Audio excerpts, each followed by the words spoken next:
I start with you. Who wins each conference and who is going to win it all? Tell me. Well, I always felt that once the Nets got James Harden, it was going to be difficult for someone to beat them since they have three guys. And if one of those guys are having a bad day, you still have to worry about the other two.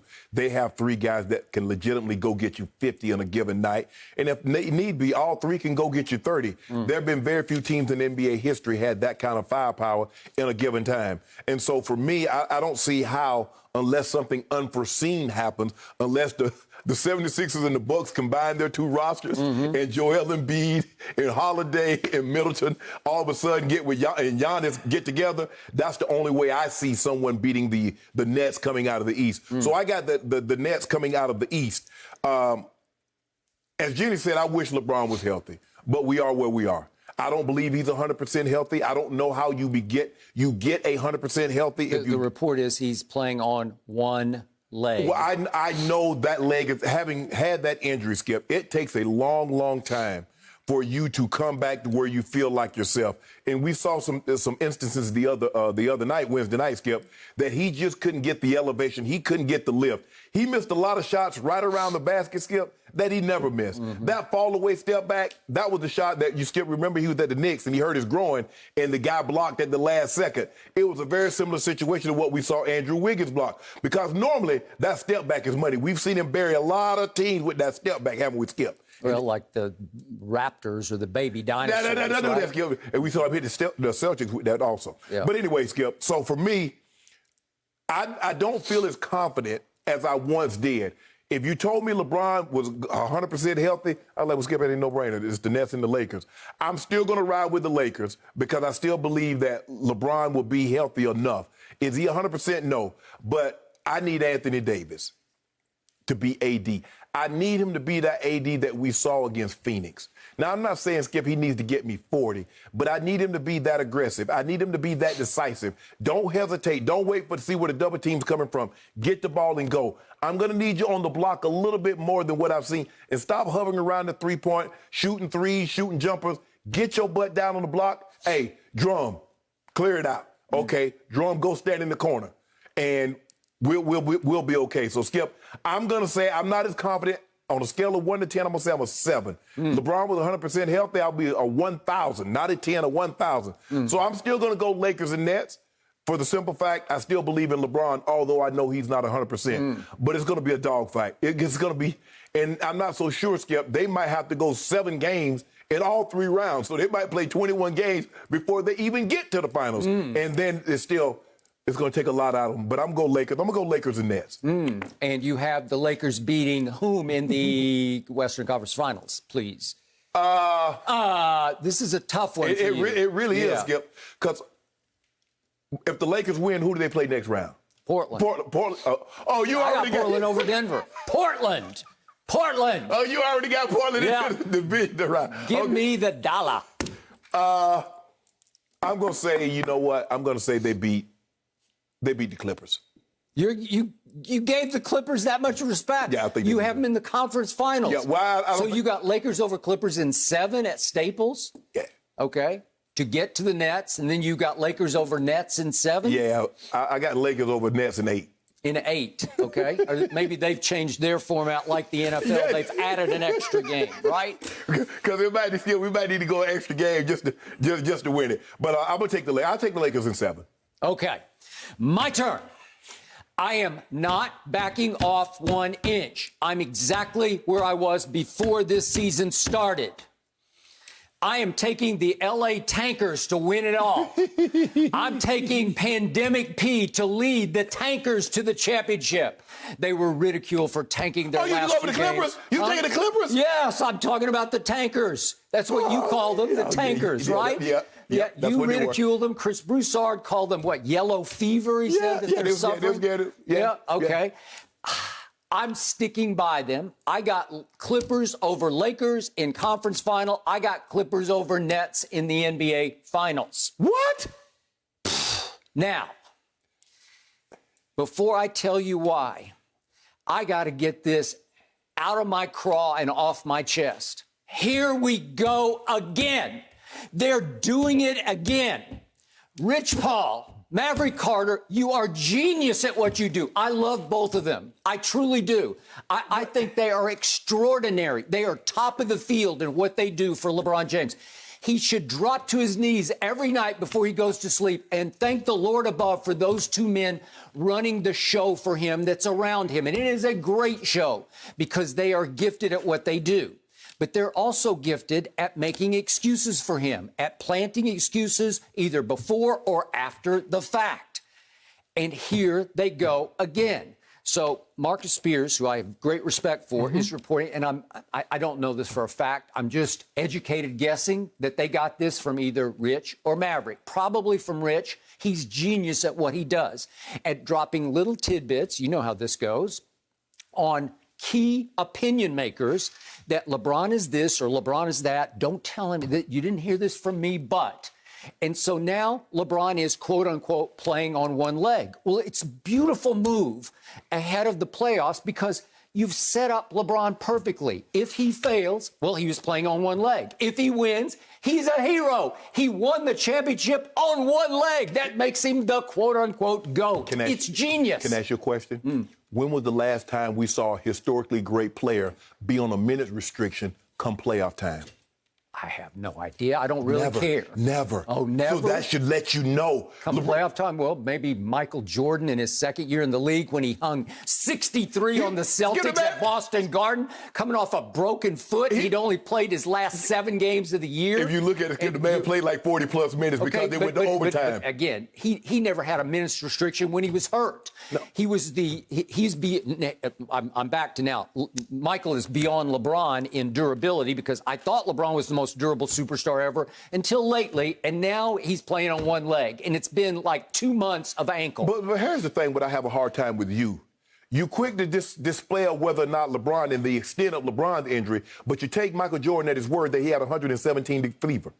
But you believe that? I don't know. I don't know how to do. I've never even talked about the flu. You didn't talk about it. I don't make a big deal. He was 100. Oh, he was just. Did you see him? I don't know that. And in fact, Tim Grover, who we had on the show the other day, said, remember, during the Last Dance documentary, that it was just pizza. It was like an overnight bug that he got from bad pizza. Right. Yeah. So it wasn't really a flu game. It was just a stomach bug game. But y'all hyped it. Y'all told me y'all didn't hype it. You tried to get chicken noodle soup, but see, my thing is, all I'm saying is that you gave Mike the benefit of the doubt where you're not willing to give LeBron the benefit of the doubt. Well, you know how flu bugs are. You get it. It's like 24 hours, sometimes 48 maybe, but he was fine. But you were willing to give him the doubt that he had the flu. That's my point. I don't know if I've ever even talked about this game in our lengthy history together. I don't talk about the flu game. I talk about what he did to Brian Russell in Game 6 at Utah, the shot of shots, holding the pose. I talk about that. My God done that plenty of times. Plenty of times? Yeah, to win championships? When has he ever done that? Has he ever walked off a championship shot? No. First of all, that was not a walk-off either. Well, it was close. Stockton had a heave at the buzzer. But it was close enough. It qualified. My guys do walk-offs. Oh, is that right? Yeah, you remember Orlando? With like a minute left. No, Orlando. Okay, that was Indiana. I'll give you one. In Chicago. Okay. The baby dinosaur. Michael did 9 of those in 320 fewer games than your guy. What? Way to go. Congratulations. So here we go again, and you love this. You're just secretly relishing it because you're off the hook. And so now you're saying, well, he's like 85%. I don't know. Have I said it? Have some guts. Have the courage of your convictions. Is he playing? What does the Hall of Famer Shannon Sharpe lecture me on a daily basis? If you step on that field or you step on that basketball court, you are healthy. That's what you say. No excuses. Am I right? You're right, but Skip, the biggest excuse has been planted once again. No, I said the expectations from the people that are watching you, if they see you out there, is that you're 100%, although you may not be. But I've been very clear, Skip. I said he's going to probably be somewhere around 85%. I haven't deviated from that. Okay, so these guys are masterful at their media manipulation, and many of the key opinion makers are just puppets on their strings. And I remind everybody, it started back in LeBron's first go-around in Cleveland, which ended disastrously. Games 5, 6, and 7 against Boston, you know what happened. LeBron flamed out, or was it 4, 5, and 6, I guess? It ended in 6. So it was 4, 5, and 6. So he flamed out. And the next thing I know, everybody at ESPN is reporting via Rich and Maverick that LeBron had to be sedated because he had a locker room issue with a teammate. He had to be sedated for the last 3 games. So he's playing under sedation. That's the equivalent of playing on one leg, right? That might even be worse. Oh, it's the whole idea of I'm seeing 3 rims right now. Should I pick 1, 2, or 3? I'll try the middle rim, I guess, right? He saw 3 rims. He's playing sedated, and I had to fight back on that. Stop it. Give me a break. That was the series after which the owner of the Cleveland Cavaliers accused LeBron of quitting on the team. Do you remember that? He just quit. But Skip, you know when people are hurt, they say all kinds of things. Skip, okay. you know good well LeBron didn't quit on that when they got swept, which was it, 2017 finals, LeBron shows up after the sweep game, and he's got a soft cast on his hand. And I'm assuming via Rich or Maverick, we heard that, he broke the hand after game 1. It would have been 2018, actually, because it was game 1 at Oracle when I told you LeBron had the shot. Just take the shot on little Steph Curry to win the game, and he passes to George Hill, and then the J.R. Smith blunder occurred. And allegedly, according to sources, LeBron was so angry after the game, he broke his hand in the locker room hitting it's the chalkboard, they call it the whiteboard, right? And he hit it so hard, he broke his hand, so he's playing with a broken hand through the next 3 games of that fight, I'm not so Skip. I'm not so sure. Look, if he did broken hand, whether it was broken or not, I don't know. Okay, doesn't. For me, Skip. Even if they win game 1, they're losing in 5. So does it make you feel better that LeBron, instead of getting swept, he lost in 5? It doesn't for me. How do you know that? Why would you give up on your man? You call him the GOAT. What if you sting them in game 1? You stun them in game 1 at Oracle in their house. The best team will always win a series. The best team. That's why football is so much more difficult to win a title, because every game is a game 7. So you lose 1 game, I still get 4 more cracks at you if need be. In football, it's over after 1. So, LeBron, I'm going to give him that game. So they lose in a gentleman's sweep. They lose 4-1. Come on, Skip. You know that. Okay, all right. So 15% excuse has been planted now. It ain't no excuse. And now I'm going to give you 2 legit excuses, because speaking of Marcus Spears, he also reported that he had a conversation with a NBA scout, one of those great off-the-record, insightful conversations in which the scout told him exactly what I've been telling you for like 6 months on this show, that the Lakers are going to miss Rondo and Dwight Howard. Rondo because of his leadership experience and his mental toughness in the playoffs, playoff Rondo, and Dwight because just his overall effectiveness and fit, what I call his edge, that you have missed all year at the center position. So he was crucial in moments, in stretches, given matchups in the bubble last year with you guys. You don't have either one. I think you missed JaVale a little bit, too, because he was so long and played with such edge. Well, Skip, I'm not saying that we don't miss Rondo, because Rondo was content. Rondo was not trying to get a max contract. So Rondo played within himself. You watch Schroeder. These last couple of games, Schroeder's trying to get a max contract. And that's why Vogel took his butt out of the ball game. That is correct. He was not in the finishing lineup. Caruso was. Caruso was, because Caruso understands, in this situation, I don't need to be the CEO. I don't need to be the CFO. You know what? I just need to be the teller. And so some people need to understand the job description at the time that you're seeking employment. So for me, and I give you that. Dwight Howard because Dwight Howard is a supremely more defensive player, better defensive player than Drummond, he understood the little nuances of things that he couldn't do. The thing that concerns me about Dwight, Skip, is that he always going up to the line, and sometimes Dwight went over. And you always had to Dwight, enough, Dwight, enough. But I think the thing is not. Gave you a little bit of a physicality edge that you don't have anymore. We'll get it back. But see, here's the thing. The Warriors is a bad matchup for Drum because they don't have a true. You had Drum trying to guard Toscano Anderson, or you're going to put him on Draymond. That's not a good fit. Well, now he has Ayton to bang with. He'll have, let's say, Nurkic to bang with, or he'll have Jokic or Rudy Gobert. So those are more favorable matchups for him because they have traditional centers, unlike Golden State that's playing with a lot of positionless players.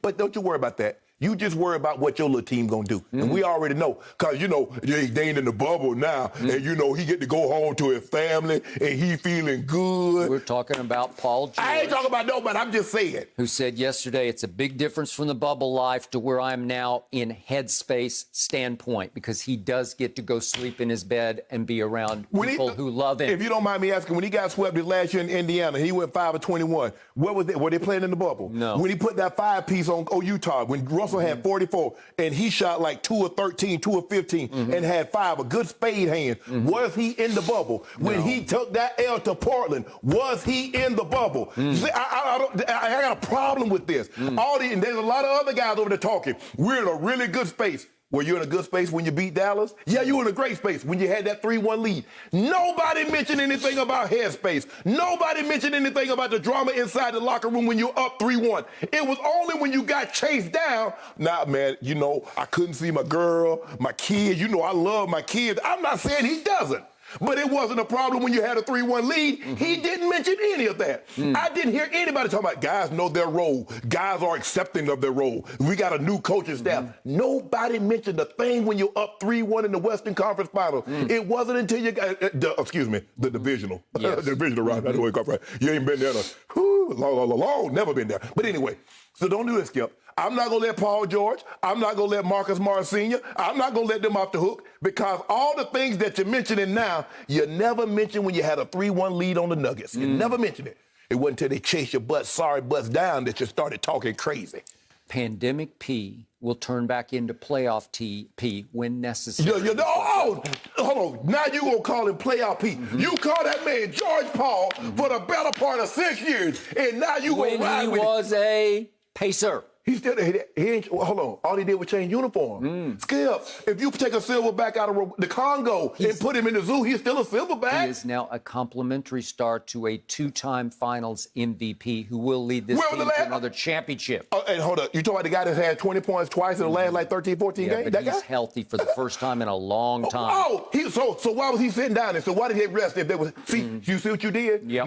Now you say Ty Lue rested his team because of health. You give them the benefit of the doubt that they were injured and they needed rest. But LeBron James, Maverick Carter, and Rich Paul, they're planting seeds that LeBron is injured. You see how you give everybody else the benefit of the doubt about an injury, but not go James. I don't need any excuses. And that quote you're referring to was from Marcus Morris, and I'm going to read it back to you right now in its entirety. Read, please do. Because it's all about what it's about to be all about. Go ahead, read. Talk to me. Marcus Morris, if we could see this, please, said yesterday of the Clippers, whole different team, different coaching staff.